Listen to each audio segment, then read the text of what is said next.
Hello दोस्तों, आज हम लोग एक ऐसे प्रश्न पे डिस्कस करने जा रहे हैं जिसको कल मैंने पोस्ट किया था। और ये प्रश्न था कि निम्नलिखित में से किसकी सहायता से जैविक प्राणी अर्थात जैव प्राणी जो कि सामाजिक प्राणी में परिवर्तित होता है। तो यहाँ पे जैव प्राणी का अर्थ ये है कि ऐसा प्राणी जो कि अभी जैविक रूप में है, अर्थात जैसे एक शिशु को मानते हैं, जो एकदम नया जन्मा हुआ कोई शिशु है तो उसे जैव प्राणी कहेंगे। जिसने कुछ भी नहीं सीखा है, इस समाज के बारे में उसे कुछ भी नहीं पता है, एक ऐसे प्राणी को हम जब सामाजिक प्राणी बनाते हैं तो आखिर में किसकी सहायता से बनाते हैं। तो यहाँ पे पहला जो ऑप्शन है यही करेक्ट आंसर है, सामाजिकरण। अब सामाजिकरण क्या होता है? सामाजिकरण के द्वारा हम जो भी समाज के मूल्य होते हैं, प्रतिमान होते हैं, रीति रिवाज परंपराएं होती हैं, उन सभी को एक पीढ़ी से अगली पीढ़ी में हम ट्रांसफ़र करते हैं। तो इस प्रकार से एक जो जैव प्राणी है वो सामाजिक प्राणी में समाजीकरण की सहायता से परिवर्तित होता है। अब यहाँ पे कुछ और भी जो ऑप्शन है उसको हम लोग समझ लेते हैं और इसको हम लोग एकदम एक कड़ी के रूप में जोड़ के समझेंगे। आप लोगों को इस बार अगर आप लोग ध्यान से समझ लेंगे तो शायद कभी नहीं भूलेंगे। सबसे पहला जो स्टेप है वो है समाजीकरण का। आप लोग इसको ध्यान रखिएगा कि आखिर में ये क्या है। पहला स्टेप जो है वो समाजीकरण है और समाजीकरण के द्वारा ही एक जैव प्राणी जो होता है वो सामाजिक प्राणी के रूप में परिवर्तित होता है। दूसरा होता है नकारात्मक समाजीकरण। यहाँ पे हम आगे कर देते हैं, आप लोग समझ लीजिएगा।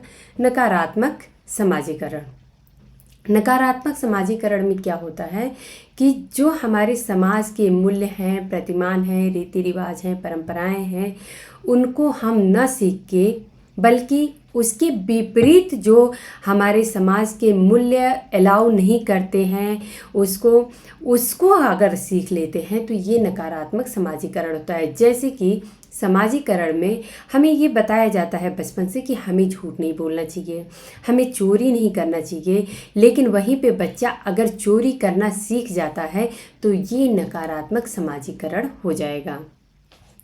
अब यहाँ पे तीसरा स्टेप हो जाता है कि विसामाजीकरण।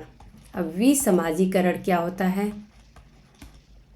विसामाजीकरण सॉरी, विसामाजीकरण में क्या होता है कि जो ये नकारात्मक समाजीकरण हुआ है, अर्थात किसी ने चोरी करने की आदत सीख ली है या फिर किसी को समाज में हानि पहुंचाना है, इस तरीके के जो भी हमारे समाज के मूल्य प्रतिमान हैं उनके विपरीत अगर हम कोई काम करते हैं तो हमारा नकारात्मक समाजीकरण हो जाता है। और इस नकारात्मक समाजीकरण को हटाने के लिए या उन आदतों को छुड़ाने के लिए विसामाजीकरण होता है। अर्थात अगर कोई व्यक्ति चोर है तो उसकी जो चोरी करने की आदत है या फिर कोई नशा करता है या फिर कोई डकैती डालता है या फिर कोई जघन्य अपराध करता है, तो इस टाइप की आदतों को छुड़ाने के लिए विसामाजीकरण किया जाता है। जैसे अगर कोई व्यक्ति है और वो मान लेते हैं कि कोई अपराध कर दिया, तो ये तो जो अपराधी प्रवृत्ति थी वो नकारात्मक समाजीकरण की कारण हुई थी। लेकिन जब वो अपराध कर दिया और उसको सज़ा हो गई, वो जेल चला गया, वो व्यक्ति जब जेल चला जाता है फिर वहाँ पे वो सारी आदतें उससे छुड़वाई जाती हैं कि आपको फिर से वो सारी आदतें छोड़ के और समाज के जो मूल्य प्रतिमान हैं उनके अनुसार आपको चलना है।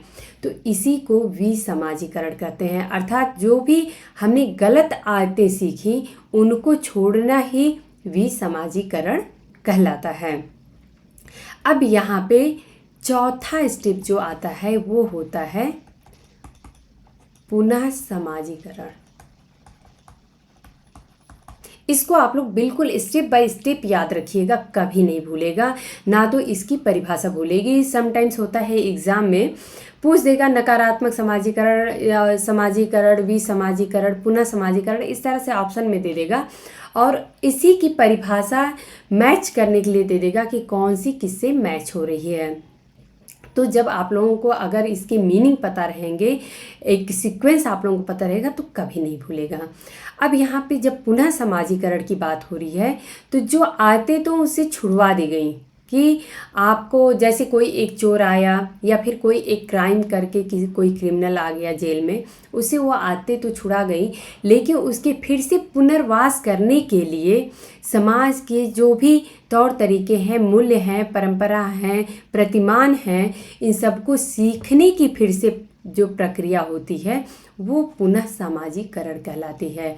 अर्थात हम फिर से उनकी एक नकारात्मक समाजीकरण हुआ, उससे फिर हम उसको छुड़ाने के लिए उन नकारात्मक समाजीकरण को विसमाजीकरण किए ताकि उनकी आदतें छूट के और ये सारी चीज़ें जो उनके बैड हैबिट्स हैं या जो समाज के मूल्यों के अनुसार नहीं हैं वो सारी चीज़ें हट जाएं उनसे।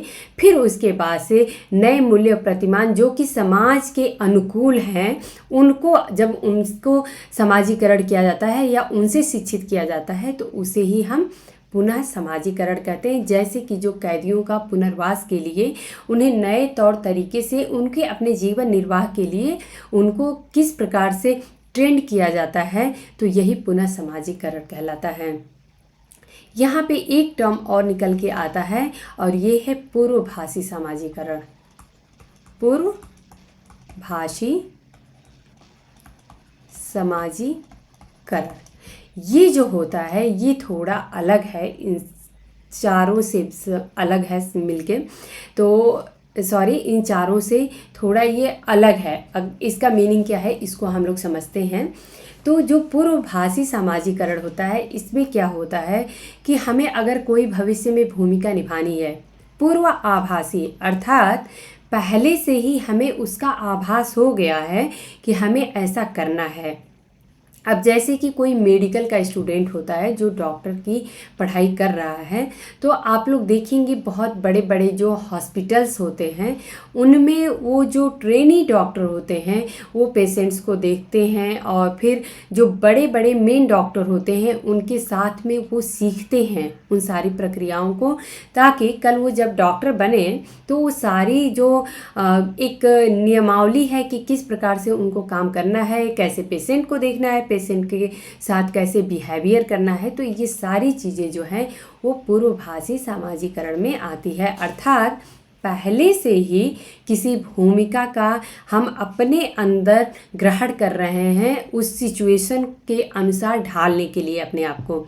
जैसे इसका एक बहुत ही अच्छा उदाहरण दिया जाता है कि जो अगर कोई लड़की है या कोई लड़का ही है उसकी शादी होने वाली है तो चूँकि उसके पहले की लाइफ स्टाइल जो होती है वो बिल्कुल अलग होती है, लेकिन जब शादी हो जाती है तो जैसे लड़की होती है वो ससुराल जाती है तो उसके विभिन्न प्रकार के जो भी परिवार के जो सदस्य होते हैं उनसे विभिन्न प्रकार की भूमिकाएं संबंधित होती हैं और इस प्रकार से वो सास के साथ में कुछ अलग तरीके से भूमिका का निर्वाह करती है, पति के साथ में कुछ अलग तरीके से, जो ननद होती है घर की या फिर छोटे बच्चे होते हैं घर के या फिर जेठानी होती है तो उनके साथ उनकी भूमिकाएं अलग होती हैं।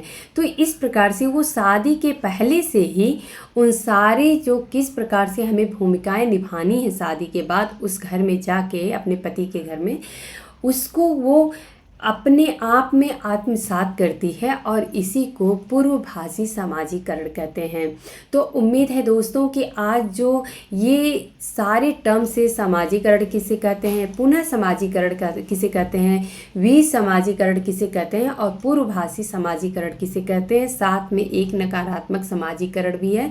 तो इन सभी टर्म्स को आप लोग अच्छे से समझ गए होंगे।